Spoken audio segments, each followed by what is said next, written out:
నమస్తే. వనపర్తిలో మున్సిపల్ పోరు రసవత్తంగా జరుగుతుంది. అయితే ఇక్కడ ప్రధానంగా అభ్యర్థులు 33 వార్డులలో కూడా హోరాహోరీ అన్నట్టు తలపడుతున్నారు. ఈ నేపథ్యంలోనే మనం ఈ వనపర్తిలోనే కీలకమైన డివిజన్ 33లో ఉన్నాము. ఇక్కడ కాంగ్రెస్ అభ్యర్థి ఉన్నారు. వారితో ఒకసారి మాట్లాడి అక్కడ ప్రచారం ఎట్లా నడుస్తుందో తెలుసుకునే ప్రయత్నం చేద్దాం. నమస్తే మేడం. నమస్తే.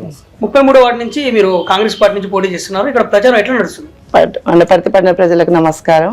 33వ వార్డు నుంచి మేము కాంగ్రెస్ తరఫున నిలబడినాము. మాకు ఆశీస్సులు, పెద్దల ఆశీస్సులతో మేము ముందుకు పోతున్నాము. చాలా బాగా జరుగుతుంది ప్రచారము. ప్రచారం మంచి కొనసాగుతుందండి. ఈ రోజు మాకు సారు మేఘారెడ్డి సారు కూడా ఈ రోజు మాకు వచ్చి కాన్వెసింగ్ చేసినారు. చాలా బాగా జరిగింది. అదే మార్నింగ్ గడప గడప ప్రచారం చేశారు ఎమ్మెల్యే గారు మీతోటి. మరి ఎట్లా నడిచింది ప్రచారం? మంచి జనం నుంచి రెస్పాండ్ చాలా బాగుందండి. బ్రహ్మరథం పట్టినారు సార్కి, మాకు మా నుంచి రెస్పాండ్ బాగుంది. బయట నుంచి రెస్పాండ్ చాలా బాగుందండి వాళ్ళది, ప్రజలది. మీ కాలనీలో ఏమన్నా ప్రధానమైన సమస్యలు ఏమన్నా ఉన్నాయా? ఉన్నాయండి. వాటర్ది చెప్తున్నారు, పెన్షన్ది చెప్తున్నారు, కరెంటుది. చాలా ఇప్పటి వరకైతే మన గవర్నమెంట్ వచ్చినా గానీ అవతల వాళ్ళే వర్క్ చేస్తున్నందుకు వాళ్ళ నుంచి కరెక్ట్ ప్రజలకు సపోర్ట్ లేదు. మన నుంచి మన గవర్నమెంట్ మనది ఇప్పుడు మన చైర్మన్ గా మనం క్యాండిడేట్ వచ్చిందంటే, కౌన్సిలర్ గా మనది వచ్చిందంటే మనం సమస్యలను పరిష్కరిస్తామని వాళ్ళలో తీసుకెళ్తున్నాం. మనం ప్రధాన సమస్య డ్రైనేజ్ గురించి, పింఛన్ గురించి చెప్తున్నారు. వాటికి మీరు ఏమైనా హామీలు ఇవ్వడం జరిగిందా? ఇస్తున్నామండి.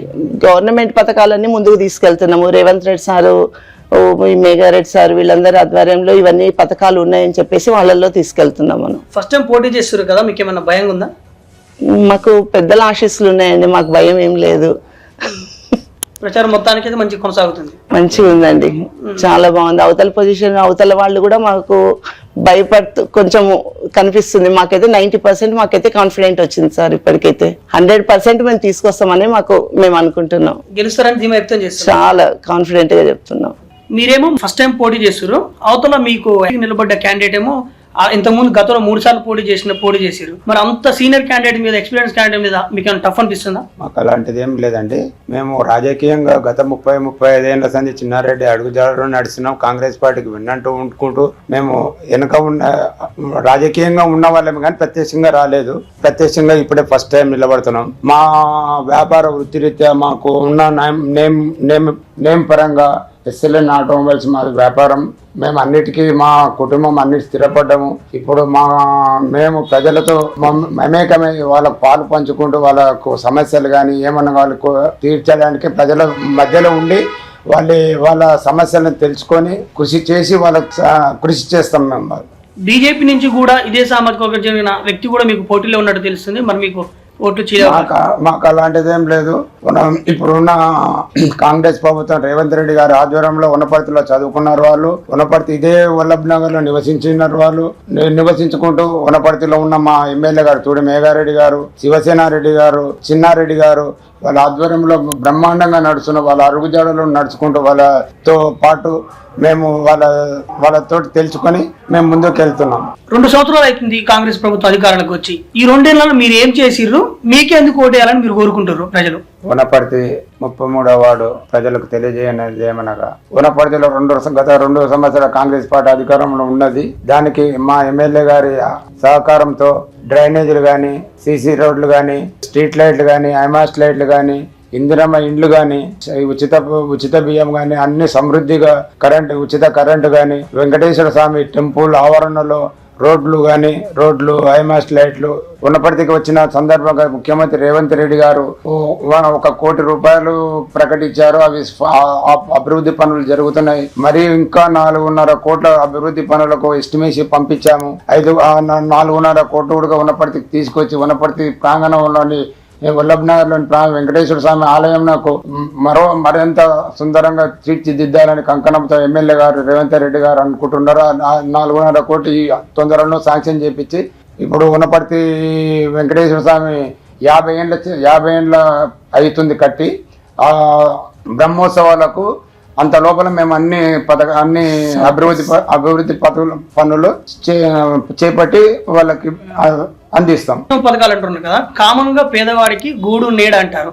మరి ఇందిరం మిల్లు మీ పథకాలలో ఇందిరం మిల్లు ఫస్ట్ నుంచి బాగా ప్రాచుర్యంలో ఉంది కదా. మీ కాన్స్టిట్యూన్స్ లో మీ డివిజన్ సంబంధించి ఎన్ని ఇళ్ళు ఇప్పటివరకు మీరు మంజూరు చేయించారు? మీ ప్రభుత్వం ద్వారా మంజూరైనా ఇంకెన్ని చేయబోతున్నారు భవిష్యత్తులో? వనపర్తి కాన్స్టిట్యున్సీలో 3500 చిలుకు వచ్చాయి. మా వార్డుకు సంబంధించి 33వ వార్డుకు సంబంధించి 25 నుండి 30 వరకు 20 నుండి 25 వరకు ఇప్పటికి లబ్ధిదారులకు ఇచ్చాము.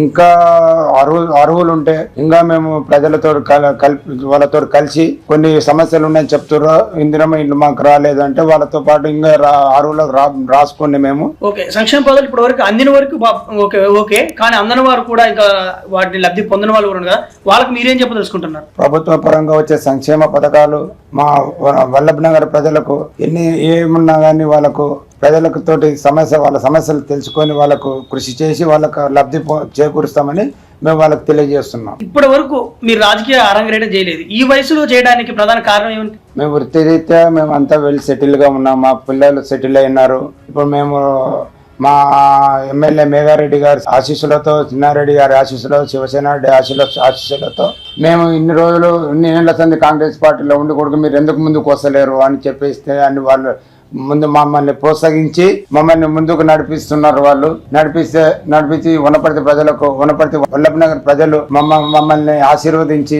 గెలిపిస్తే మేము ఇంకా ముందుకెళ్లి ప్రజలకు సేవ చేయాలని కృతజ్ఞ నిశ్చయంతో మేము వచ్చినాము. ఫైనల్ గా సేవే మార్గం ఎంచుకున్నారు. ఆ సేవే మార్గంగా మేము ఉన్నాం. రైట్, ఫైనల్ గా మీ డివిజన్ ప్రజలకు మీరు ఏం చెప్పాలనుకుంటారు? మా ప్రజలకు పెద్దల సహకారంతో మేము ముందుకు వెళ్ళాలనుకుంటున్నాము. Megha Reddy sir, Chinna Reddy sir, Shiva Sena Reddy sir సహకారంతో ముందుకు వెళ్దాం అనుకుంటున్నాము.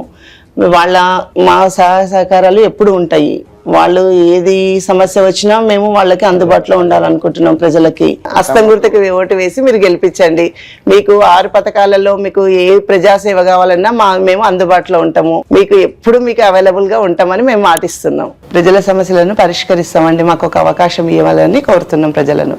మీ డివిజన్ ప్రజలకు మీరేం చెప్పాలనుకుంటారు ఫైనల్ గా? మా డివిజన్ ప్రజలకు ఎల్లవేళలా మేము వాళ్ళకు సమస్యలు కానీ ఏమున్నా మేము వాళ్ళతో ప్రజల మమేకమై వాళ్ళ సమస్యలు తెలుసుకుంటూ ప్రతినిత్యము వాళ్ళకు తోడ్పాటును అందిస్తానని మేము చెప్తున్నాం ప్రజలకు.